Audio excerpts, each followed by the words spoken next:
Ang video na ito mga kaubayan ay tungkol dito sa papait. Papait, ito, papait. Ito po. Ito. Itong papait na ito ay napakabisa pong panggamot sa karamdaman bukod sa masarap na ulam na. Itong papait na ito. Ang karamdaman na tinatarget nito mga kaubayan ay yung kulang sa tubig, UTI, kidney stone, ubo, yung makakapit na plema. Yan po ang tinatarget ng halamang gamot na ito, papait. Ang proseso ng paggamit po nito ay linalaga lamang po ito mga kaubayan. Ilalaga lamang po ito at inumin yung sabaw. At uulamin na po ito. Saglit lamang po at ipapakita ko ng aktual kung paano yung pag-inom at pag-ulam nito. Ilalaga ko lamang po sandali ito mga kaubayan. Ilalaga ko lamang po ito sandali. Ayun mga kaubayan, kasalukuyan pong nakalaga yon, yung papait na yon, at ipapakita ko po ng aktual kung paano po gamitin itong halamang gamot na ito. Yung pagkain po at pag-inom mga kaubayan, saglit lamang po kukunin ko. Kasi naluto na po, nalaga na po, saglit lamang po mga kaubayan at kukunin ko po. Ito nalaga na mga kaubayan, ito na po siya. Ito na po siya mga kaubayan, nalaga na. Ipapakita ko po ng aktual kung ano po yung itsura na niya ngayon. Ito na po siya. Na-steam na. Kita nyo naman, kumukulo pa yan. At ilalagay ko siya ngayon dito. Ilalagay ko siya ngayon dito. Bali ito na siya mga kaubayan. Ito. Yan na siya. Uulamin ko na ito. May ulam na ako. May gamot pa ako. Yan. Yan, ulamin ko na yan mga kaubayan. Ulam na yan. Masarap na yan. At ito naman po, ay inumin ko na yan.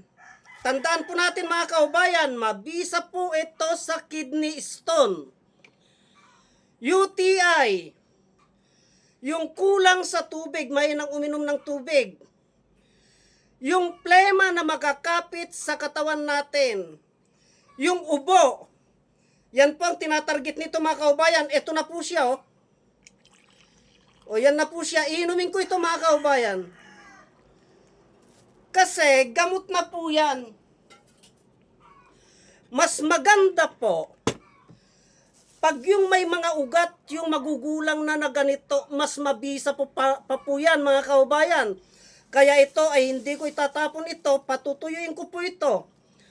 At pag may nangailangan na ating mga kaubayan ng mga ganitong halamang gamot, may maibibigay po ako. Ito, ulam na ito, masarap na ulam na yan. Ito, may sausawan na ako. Yan. Yan, ulam na yan mga kaubayan. Ang sarap.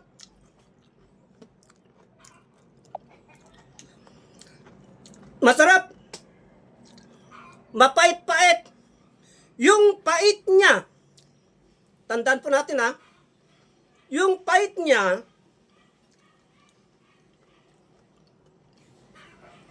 yun po ang gumagamot. Yung makakapit na plema natin na hindi matanggal-tanggal kahit anong nahirapan yung mga medisina. Matagal bago gumaling. Ito saglit lamang po yung makakapit na plema natin. Yung pait nito na pumasok sa loob ng ating katawan. Yung pait na yon, may kakayahan po yun na baklasin po yun. Ganun po yun mga kaubayan.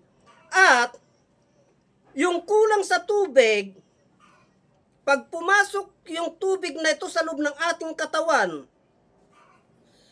tatargetin niya kaagad yung bodega, istakan ng ihi natin. So, Ang ibig sabihin nun, pag tinarget niya yon, yung UTI at kidney stone, kagad ang tinatarget nun.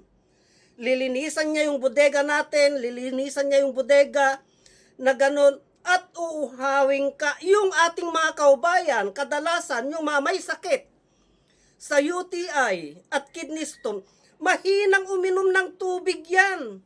Pero pag ito ay ipinasok mo sa loob ng iyong katawan, uuhawing ka niyan mga kaubayan, maghanap ka po ng tubig.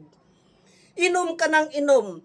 Pag ang isang tao inom ng inom, ihi ng ihi yan mga kaubayan, huwag nyo sabing hindi. Pag napuno ng tubig yung bodega mo, ihi ka ng ihi niyan. Hindi pwedeng hindi ka iihi. So, pag ihi ka ng ihi, ang ibig sabihin niyan mga kaubayan, nalilinisan po yung bodega mo niyan. Ganyan lamang po ang proseso ng paggamit ng papait na ito. Nandyan lamang po sa tabi-tabi. Huwag niyong baliwalain ito. Mas mabisa po kung kasama ang ugat. Kaya hindi ko isinama ang ugat, ulamin ko yan. May ulam na kayo, may gamot pa kayo. Pakibahagi naman po, pakishare naman po itong videos neto para malaman naman po, makita naman po ng ating mga kababayan yung mga halamang gamot na nandyan lamang po sa tabi-tabi. Marami pong salamat.